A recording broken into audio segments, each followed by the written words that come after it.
আশা করছি সবাই খুব ভালো আছেন।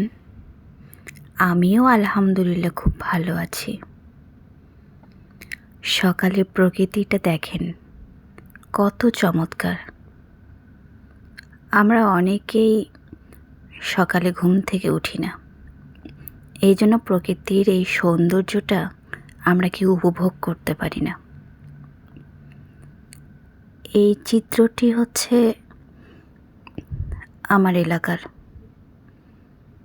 মানে অনেকটা দিন হচ্ছে যে আমি আমার নিজের এলাকার নদীর ঘাট বা বটতলা এগুলো দেখিনি।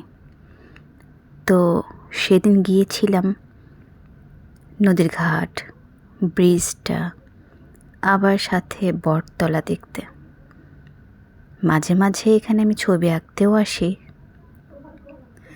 নদী দেখলাম, এটা আমাদের করতোয়া নদী, একদম পরিপূর্ণ। আশা করছি আপনাদেরও খুব ভালো লাগবে। এত চমৎকার সব দৃশ্য দেখার জন্য আমাকে সকালে আসতে হয়েছে।